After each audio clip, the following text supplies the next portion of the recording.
শুনতে পাবেন না। অবশ্য কোরআন এবং হাদিসে আছে, কিন্তু আমরা সেইভাবে কথাটা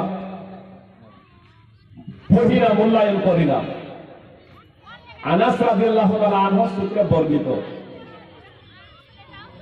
আনাস রাদিয়াল্লাহু তাআলা আনহু সূত্রে বর্ণিত, এক ব্যক্তি এসে রাসূলুল্লাহ সাল্লাল্লাহু আলাইহি ওয়াসাল্লামকে বলল, আল্লাহ রাসূল, একজন ব্যক্তিকে ভালোবাসে তার ভালো কাজের জন্য, কিন্তু সে তার মতো ভালো কাজ করতে পারে না। কথাটা খুব ভালোভাবে শুনলেন। একজন ব্যক্তিকে ভালোবাসে তার ভালো কাজের জন্য, কিন্তু সে তার সাথে তার মতো ভালো কাজ করতে পারে না। তখন রাসূলুল্লাহ সাল্লাল্লাহু আলাইহি ওয়াসাল্লাম বললেন, আল মারউ মা'a মান হাব্বা, ব্যক্তি তার সাথেই থাকবে যাকে সে ভালোবাসে। সুনানে আবি দাউদ হাদিস নম্বর 5127। আরো একটা হাদিস পেশ করি, তারপরে ভাবাত্ম আপনাদের সম্মুখে ব্যক্ত করছি। আনাস রাদিয়াল্লাহু তাআলা আনহু সূত্রে বর্ণিত, একজন ব্যক্তি রাসূলুল্লাহ সাল্লাল্লাহু আলাইহি ওয়াসাল্লামের নিকটে এসে বলল, আল্লাহ রাসূল, কিয়ামত কবে হবে? কিয়ামত কবে হবে? আল্লাহ রাসূল সাল্লাল্লাহু আলাইহি ওয়াসাল্লাম বললেন, তুমি কিয়ামতের জন্য কি প্রস্তুতি করেছো? তুমি কিয়ামত সম্পর্কে জিজ্ঞেস করছো, তো কিয়ামতের জন্য তুমি কি সংগ্রহ করেছো? তখন সেই ব্যক্তি বলল, আল্লাহ রাসূল, আমি তো বেশি নামাজ রোজা করতে পারিনি, মানে আমি ফরজ নামাজ পড়ি, ফরজ রোজা রাখি, ফরজ যাকাত দিই, কিন্তু দান খয়রাত বেশি করতে পারিনি, নফল দায় খয়রাত বেশি করতে পারিনি, নফল রোজা বেশি করতে পারিনি, নফল রোজা বেশি করতে পারিনি, নফল নামাজ বেশি পড়তে পারিনি, তবে ফরজগুলো আমি করি। আর আল্লাহ এবং তার রাসূল সাল্লাল্লাহু আলাইহি সাল্লামকে আমি ভালোবাসি।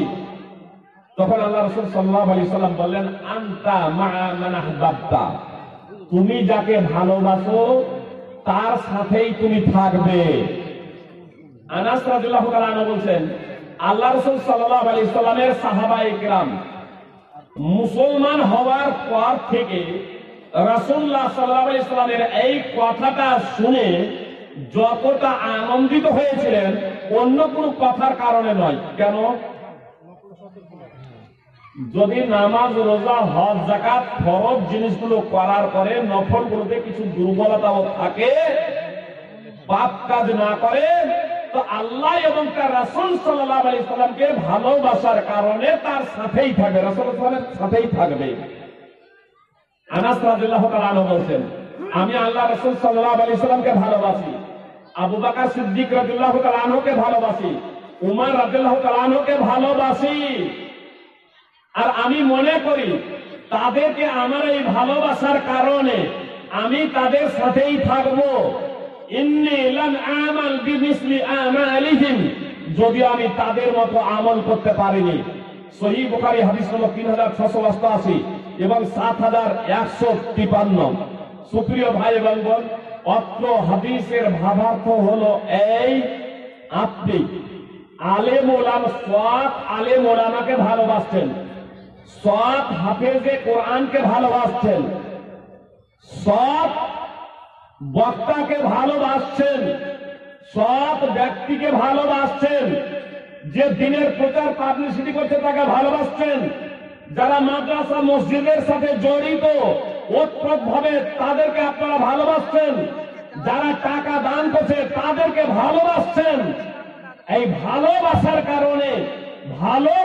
কারণে আপনারাও তাদের সাথেই থাকবেন হাসরের ময়দানে ইনশাআল্লাহ জান্নাতে, যে আপনারা তাদেরকে ভালোবাসেন, যদিও তাদের মতো আপনারা করতে পারেননি। বিষয়টা বুঝে এলো না?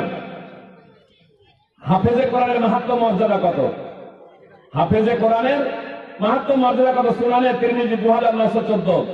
আল্লাহ বলবেন ইকরা ওয়ারতাকি ওয়ারাত্তিল কামা কুনতা তুরাত্তিলু ফিদ দুনিয়া, তুমি কোরআন পাঠ করো, চড়ো জান্নাতে, ধারাবাহিকভাবে তারতিলের সহিত যেভাবে তুমি